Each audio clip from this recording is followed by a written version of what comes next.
بسم الله الرحمن الرحيم الحمد لله اللهم صل على محمد وعلى آله وصحبه أجمعين أما بعد സൂറത്ത് വദ്ദുഹ 93-ാമത്തെ സൂറത്ത് അതിന്റെ പഠനമാണ് ഇന്ന് നമുക്ക് നടത്തുന്നത്. ബിസ്മില്ലാഹിർ റഹ്മാനിർ റഹീം والضحى والليل إذا سجى ما ودعك ربك وما قلى وللآخرة خير لك من الأولى ولسوف يعطيك ربك فترضى ألم يجدك يتيما فآوى فوجدك ضالا فهدى ووجدك عائلا فأغنى فأما اليتيم فلا تقهر وأما السائل فلا تنهر وأما بنعمة ربك فحدث. സൂറത്ത് വദ്ദുഹ 11 ആയത്താണ്. ബിസ്മില്ലാഹിർ റഹ്മാനിർ റഹീം. വളരെ ശ്രേഷ്ഠമായ ആയത്താണ് ഈ സൂറത്ത്. മുത്തുനബി സല്ലല്ലാഹു അലൈഹി വസല്ലമ തങ്ങളുടെ മദ്ഹുകൾ ഉൾക്കൊള്ളുന്ന സൂറത്ത് കൂടിയാണ്. നേരത്തെ അലം നശ്റഹ് ലക സദ്റക് അത് വലിയ മഹത്തായ സൂറത്താണ് എന്നും പ്രയാസഘട്ടങ്ങളിലൊക്കെ ഓതി ദുആ ചെയ്താൽ വലിയ ഇജാബത്തുള്ള സൂറത്താണ് എന്നും നമ്മൾ പറഞ്ഞു. ഇനി സൂറത്ത് വദ്ദുഹ സൂറത്തും വലിയ മഹത്തായ സൂറത്താണ്. മുത്തുനബിയുടെ മഹത്വങ്ങൾ പറയുന്ന സൂറത്ത് കൂടിയാണ്. ബിസ്മില്ലാഹിർ റഹ്മാനിർ റഹീം. സർവാനുഗ്രഹിയായ അള്ളാഹുവിന്റെ തിരുനാമത്തിൽ, പരലോകത്ത് വിശ്വാസികൾക്ക് മാത്രം അനുഗ്രഹം ചെയ്യുന്നവനുമായ അള്ളാഹുവിന്റെ നാമത്തിൽ. വദ്ദുഹ. ഈ വദ്ദുഹ സൂറത്ത് ഇറങ്ങാൻ ഒരു കാരണമുണ്ട്. നബി സല്ലല്ലാഹു അലൈഹി വസല്ലമ തങ്ങളുടെ വഹീന്റെ തുടക്കകാലത്ത് ഒരിക്കൽ വഹീ അല്പ ദിവസം പിന്തി. ജിബ്രീൽ അലൈഹിസ്സലാം വരാതെയായി. അപ്പോൾ അബൂലഹബിന്റെ ഭാര്യ ഉമ്മു ജമീല വന്ന് പറഞ്ഞു, മുഹമ്മദ് എന്റെ ശൈത്താപ്പ വരലില്ലേ. അങ്ങനെ കളിയാക്കി. അപ്പോഴാണ് ഈ സൂറത്ത് ഇറങ്ങിയത്. വദ്ദുഹ, പ്രകാശം തന്നെയാണ് സത്യം, ഒരർത്ഥാണ്. മറ്റൊരർത്ഥം ദുഹാ സമയത്ത് തന്നെയാണ് സത്യം. മറ്റൊരർത്ഥം അവിടുത്തെ തിരുമുഖം പ്രശോഭിക്കുന്ന അവിടുത്തെ മുഖത്തെ തന്നെയാണ് സത്യം. ശോഭയുള്ള ഏറ്റവും ഭംഗിയുള്ള മുത്തുനബി സല്ലല്ലാഹു അലൈഹി വസല്ലമ തങ്ങളുടെ മുഖത്തെ തന്നെയാണ് സത്യം. വല്ലൈലി ഇദാ സജാ, രാത്രിയെ തന്നെയാണ് സത്യം. ഇദാ സജാ, അത് ഇരുട്ടായാൽ, അതൊരർത്ഥം. തിരുനബി സല്ലല്ലാഹു അലൈഹി വസല്ലമ തങ്ങളുടെ ഷാറ് മുബാറക്കുകൾ തന്നെയാണ് സത്യം. അവിടുത്തെ കറുത്ത മുടിയെ തന്നെയാണ് സത്യം. ഇതാ സജാദ്, കറുത്താൽ. തിരുനബിയുടെ ഷാറ് മുബാറക്കിന്റെ മഹത്വത്തിലേക്ക് സൂചനയുണ്ട്. അതാണ് ഇതിൽ പറയുന്നത് എന്ന് ബഹുമാനപ്പെട്ട ഇമാം റാസി റളിയല്ലാഹു അൻഹു ആയത്ത് വിവരിച്ച് പറയുകയും, അവിടുത്തെ ഷാറ് മുബാറക്കിനെ നിസ്സാരപ്പെടുത്തിയാൽ അവൻ ഈമാൻ നഷ്ടപ്പെടുന്നതാണ് എന്നും പഠിപ്പിച്ചിട്ടുണ്ട്. എന്ന് മാത്രമല്ല, സഹാബത്തെ അവിടുത്തെ ഷാറ് മുബാറക്ക് വെള്ളത്തിൽ മുക്കി ബറക്കത്തെടുക്കുകയും രോഗശമനത്തിന് ഉപയോഗിക്കുകയും ചെയ്തിരുന്നു എന്ന് സഹീഹുൽ ബുഖാരിയിലും കാണാവുന്നതാണ്. അവിടുത്തെ ഷാറ് മുബാറക്കിനെ നിസ്സാരപ്പെടുത്തുക എന്നത് ഈമാൻ നഷ്ടപ്പെടാൻ കാരണമാകുന്നതാണ്. വല്ലൈലി,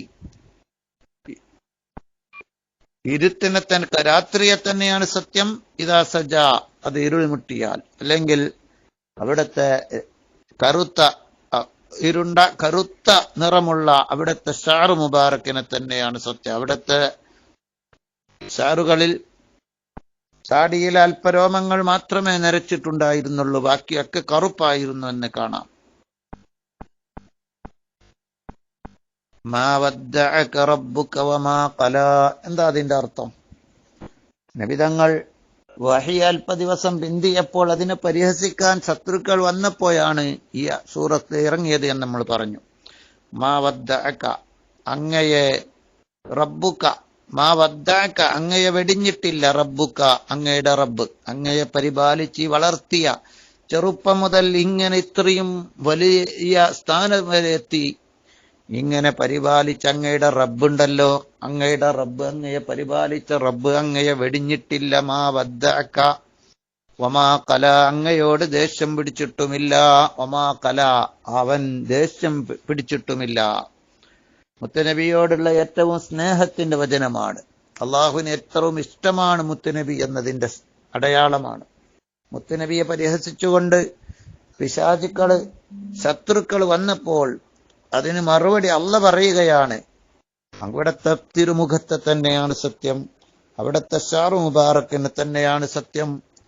അങ്ങയെ ഇതുവരെ പരിപാലിച്ച റബ്ബ് ഒരിക്കലും അങ്ങയെ വെടിഞ്ഞിട്ടില്ല, അങ്ങയോട് ദേഷ്യം വെച്ചിട്ടുമില്ല. വലൽ ആഖിറതു ഖൈറുൽ ലക മിനൽ ഊലാ. പിന്നെന്താ പറയുന്നത്? ആഖിറമാകുന്നത് ഖൈറുൽ ലക, അങ്ങേക്ക് ഖൈറാണ് നബിയെ, മിനൽ ഊല, ഈ ആദ്യമായ ഈ ജീവിതത്തെക്കാൾ, ഈ ഭൗതികമായ ഈ ഒന്നാമത്തെ ജീവിതത്തെക്കാൾ, ഇപ്പോഴുള്ള ഒന്നാമത്തെ ജീവിതത്തെക്കാൾ ആഖിറമാകുന്ന ജീവിതമാണ് അങ്ങേക്ക് ഉത്തമം നബിയെ. ദുനിയാവില് എന്തെങ്കിലും പ്രയാസങ്ങൾ ഉണ്ടായേക്കാം, ബുദ്ധിമുട്ടുകൾ ഉണ്ടായേക്കാം, പരിഹാസ്യങ്ങൾ ഉണ്ടായേക്കാം. അതൊന്നും പ്രശ്നമാക്കേണ്ടതില്ല. ആഖിറമാകുന്ന ആ വീട്ടിന് അതാണ് അങ്ങേക്ക് ഉത്തമം നബിയെ. നബി സല്ലല്ലാഹു അലൈഹി വസല്ലമ തങ്ങൾ ദുനിയാവിനെ യാതൊരു വിലയും കൽപ്പിച്ചിട്ടില്ലായിരുന്നു എന്നതാണ് സത്യം. അസ്ഹദന്നാസി ഫിദ്ദുനിയാ വഅഅമഹും ലഹാ ഇത്റാഹാ. മുത്തനബി പ്രപഞ്ചത്തെ ഒരു വിലയും കൽപ്പിക്കാത്തവരായിരുന്നു. ഉഹുദ് മല സ്വർണമായി വരണമോ എന്ന് ചോദിച്ചപ്പോൾ നബി തങ്ങൾ പറഞ്ഞു, എനിക്ക് ആ സ്വർണം ആവശ്യമില്ല. അവിടുന്ന് ചെറിയ ലളിതമായ ഭക്ഷണം കഴിച്ചു ജീവിച്ചു. ചിലപ്പോൾ അവിടുത്തെ വീട്ടിലെ അടുപ്പ് 3 ദിവസം വരെ കത്തിക്കാതെ ഇരുന്നിരുന്നു, ഭക്ഷണം ഇല്ലായിരുന്നു എന്ന് കാണാവുന്നതാണ്. എന്ന് മാത്രമല്ല, ദുനിയാവിൽ നബിയെ ഇനിയും ജീവിക്കണോ? അവിടുത്തെ വഫാത്തിനോട് അടുത്ത് അള്ളാഹുവിന്റെ മലക്ക് വന്ന് ചോദിച്ചു, ഇനിയും ജീവിക്കണോ? അല്ലെങ്കിൽ ആഖിറത്തിലേക്ക്, അള്ളാഹുവിലേക്ക്, പരലോകത്തേക്ക് യാത്രയാവണോ? തിരുനബി പരലോകത്തെ തെരഞ്ഞെടുക്കുകയായിരുന്നു ഉണ്ടായിരുന്നത് എന്ന് കാണാവുന്നതാണ്. ആഖിറമാണ് അവിടത്തേക്ക് ഉത്തമം, ഏറ്റവും ഉന്നതമായ സ്ഥാനം. അവിടുന്ന് ആഖിറത്തെ, പരലോകത്തെ തെരഞ്ഞെടുത്തു. നശ്വരമായ ഭൗതിക ലോകമല്ല വിജയത്തിന്റെ മാനദണ്ഡം, ഇവിടത്തെ സുഖങ്ങളല്ല സുഖത്തിന്റെ മാനദണ്ഡം എന്ന ആശയം കൂടി ഈ ആയത്തിലുണ്ട്. ആഖിറമാണ് ഏറ്റവും ഉത്തമം അങ്ങേക്ക് നബിയെ. അത് നാം ചിന്തിക്കണം. നമുക്കും ഭൗതികമായ ലോകത്തെ ഉന്നതമായ സ്ഥാനങ്ങളല്ല ആഗ്രഹിക്കേണ്ടത്. ഈ സ്ഥാനങ്ങളൊക്കെ നഷ്ടപ്പെട്ടു പോകും. അല്പകാലമേ നാം ഇവിടെ ജീവിക്കുകയുള്ളൂ.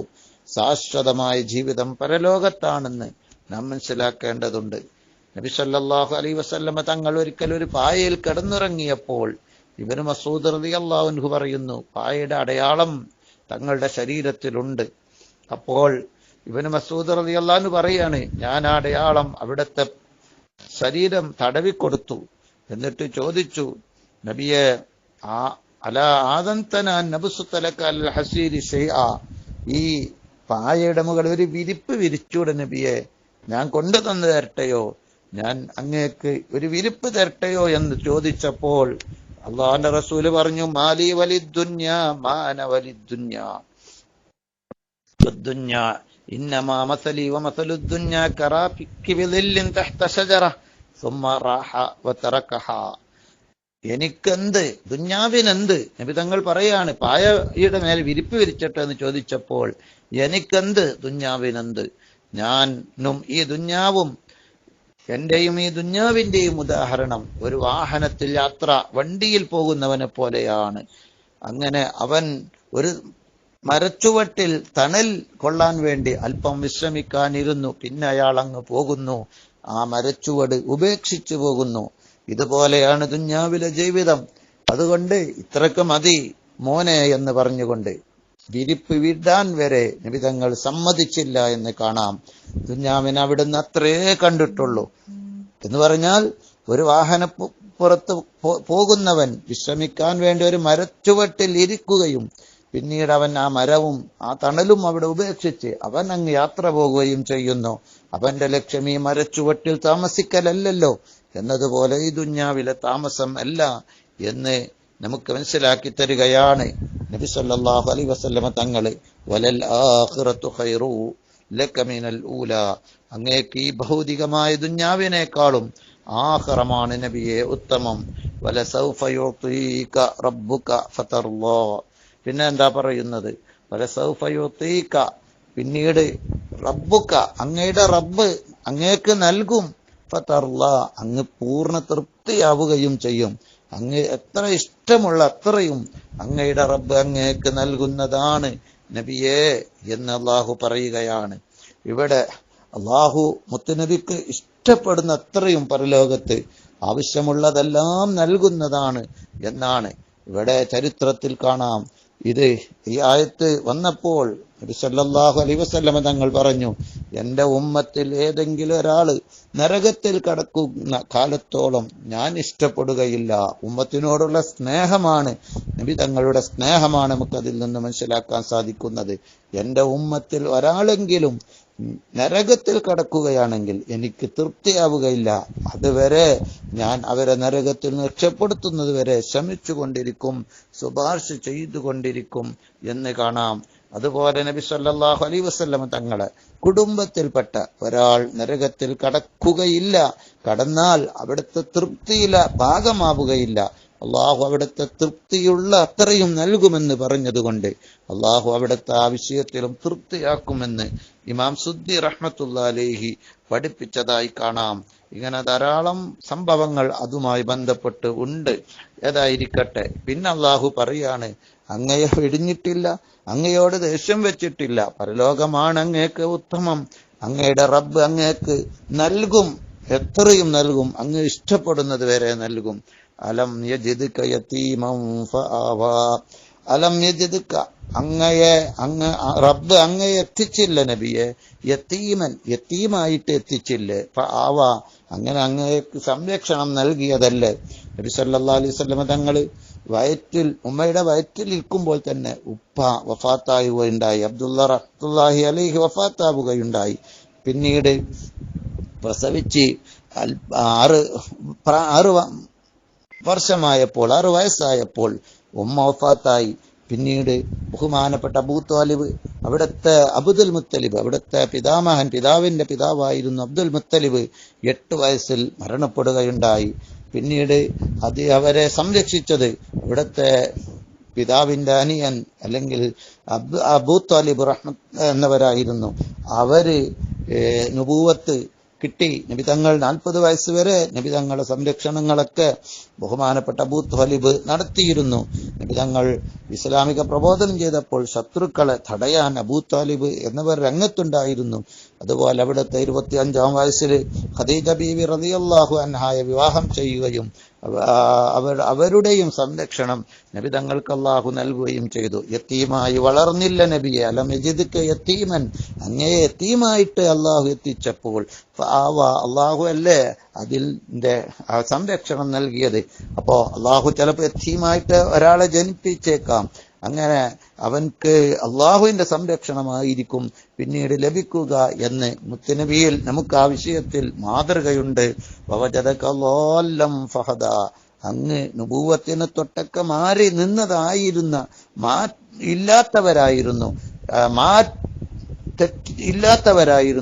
ഫഹദ, നുബൂവത്തിന്റെയും ഉന്നത സ്ഥാനങ്ങളിലേക്കും അള്ളാഹു അങ്ങയെ ഹിദായത്താക്കിയില്ലേ, ഒരർത്ഥമാണത്. അല്ലെങ്കിൽ വവജദകല്ലാല്ലൻ, അങ്ങ് ഒരിക്കൽ വഴിയിൽ വെച്ച് പിഴച്ച് മറ്റൊരു വഴിയിലൂടെ സഞ്ചരിച്ച് കാണാതെയായില്ലേ, അപ്പോൾ ഫഹദ, പിന്നീട് അള്ളാഹു അങ്ങേക്ക് എത്തിച്ചു തന്നില്ലയോ, ഹിദായത്ത് തന്നില്ലയോ, കാണിച്ചു തന്നില്ലയോ, അങ്ങനെ അങ്ങ് മക്കയിലേക്ക് തിരിച്ചെത്തിയില്ലയോ. അബൂ താലിബ് എന്നവരിൽ അങ്ങനെ തിരിച്ച് നബിയെ കൊണ്ടുവന്നൊരു ചരിത്രമുണ്ട്. അതിലേക്ക് സൂചനയാണ് അറിയാതെ അങ്ങ് പിഴച്ചു പോയപ്പോൾ കാണിച്ചു തന്നില്ലയോ. എന്നിട്ട് അള്ളാഹു പറയുകയാണ്, ഫഅമ്മൽ യതീമ ഫലാ തഖ്ഹർ, അതുകൊണ്ട് നീ യതീമിനെ, നബി തങ്ങളോട് അള്ളാഹ് പറയാണ്, നീ യതീമിനെ അങ്ങ് ഒരിക്കലും ഫലാ തഖ്ഹർ, ബുദ്ധിമുട്ടാക്കരുത്, അവനെ ഇടങ്ങേറാക്കരുത്, വിഷമിപ്പിക്കരുത്. യതീമിന് കുൻ കൽ അബിർ റഹീം, കുല്ലിൽ യതീമി കൽ അബിർ റഹീം, നീ യതീമിന് ഒരു കാരുണ്യവാനായ പിതാവിനെ പോലെയാവണമെന്ന് മഹാനമാർ പഠിപ്പിച്ചിട്ടുണ്ട്. കാഫിലുൽ യതീമി ഹക്കദാ, ഞാനും യതീമിനെ സംരക്ഷിക്കുന്നവനും രണ്ട് കൈവിരൽ അടുത്തടുത്ത് നിൽക്കുന്ന രണ്ട് കൈവിരൽ പോലെയാണെന്ന് നബി സല്ലല്ലാഹു അലൈഹി വസല്ലം തങ്ങൾ പഠിപ്പിച്ചിട്ടുണ്ട്. യതീമിന്റെ തലയിൽ ഒരാൾ തടവിയാൽ അവന്റെ രോമം, എത്ര രോമങ്ങളാണ് കയ്യിൽ തട്ടുന്നത്, അത്രയും എണ്ണങ്ങൾ, ആ രോമത്തിന്റെ എണ്ണങ്ങൾ ദോഷം പൊറുക്കുന്നതാണ് എന്നും നബി തങ്ങൾ പഠിപ്പിച്ചിട്ടുണ്ട്. അതുകൊണ്ട് യതീമിനെ നാം എപ്പോഴും പരിഗണിക്കുകയും സംരക്ഷിക്കുകയും അവർക്ക് ഭക്ഷണം കൊടുക്കുകയും വെള്ളം കൊടുക്കുകയും ജ്യൂസ് കൊടുക്കുകയും അവർക്ക് ആവശ്യമായ ഒത്താശകൾ ചെയ്തു കൊടുക്കുകയും ചെയ്യണമെന്ന് എടുത്തു വെച്ച് ഓർമ്മപ്പെടുത്തുകയാണ്. അള്ളാഹുവിടെ അതാ പറയുന്നത്, വഅമ്മൽ യതീമ ഫലാ തഖ്ഹർ, യതീമിനെ നീ പ്രയാസപ്പെടുത്തരുത്. വഅമ്മസ്സായില ഫലാ തൻഹർ, ആരെന്ന് നമ്മോട് ചോദിച്ചാലും അവരെ നിങ്ങൾ ആട്ടരുത്. ആരെങ്കിലും എന്തെങ്കിലും ഒരു 5 രൂപ ചോദിച്ചാൽ 5 രൂപ എടുത്തു കൊടുക്കാൻ കഴിയുമെങ്കിൽ, 1 രൂപയെങ്കിലും എടുത്തു കൊടുക്കാൻ കഴിയുമെങ്കിൽ അത് കൊടുക്കുക. സാധുക്കൾ പലരുമുണ്ട്, എല്ലാവരും മോശക്കാരാണ്, എല്ലാവരും കള്ളന്മാരാണ് എന്ന് മനസ്സിലാക്കേണ്ടതില്ല. മറിച്ച് ഇനി പള്ളിക്കാണെങ്കിലും മദ്രസക്കാണെങ്കിലും അതുപോലെ സാധുക്കളാണെങ്കിലും ആരാണെങ്കിലും എന്തെങ്കിലും ചോദിച്ചാൽ ഒന്നുമില്ലെങ്കിൽ ഒരു 5 രൂപയെങ്കിലും അല്ലെങ്കിൽ 1 രൂപയെങ്കിലും നാം എടുത്തു കൊടുക്കാൻ ശ്രമിക്കണം. വഅമ്മസ്സായില ഫലാ തൻഹർ, ചോദിച്ചവന് ആട്ടരുത് എന്ന ആശയം കൂടി അവിടെ പറയുകയാണ്. ഏതായിരിക്കട്ടെ, ഇങ്ങനെ സാധു സംരക്ഷണവും യതീം സംരക്ഷണവും അള്ളാഹു പ്രോത്സാഹിപ്പിക്കുകയും നബി സല്ലല്ലാഹു അലൈഹി വസല്ലം തങ്ങൾ പ്രയാസത്തിലൂടെ വളർന്നു. അവിടത്തേക്ക് അള്ളാഹു വലിയ ഉന്നത സ്ഥാനം നൽകിയില്ലേ, അള്ളാഹു ഒരിക്കലും അവിടുത്തെ കൈവടിയുകയില്ല, ആക്രമാണ് അവിടത്തേക്ക് വലുത് എന്ന ആശയമാണ് ഈ സൂറത്തുൽ അൽഹായിൽ പഠിപ്പിക്കുന്നത് എന്ന് ഓർമ്മപ്പെടുത്തുന്നു. അള്ളാഹു നമുക്ക് അതിൻ്റെ ആശയം മനസ്സിലാക്കി പ്രവർത്തിക്കാൻ തൗഫീഖ് നൽകട്ടെ. അസ്സലാമു അലൈക്കും വറഹ്മത്തുള്ളാഹി.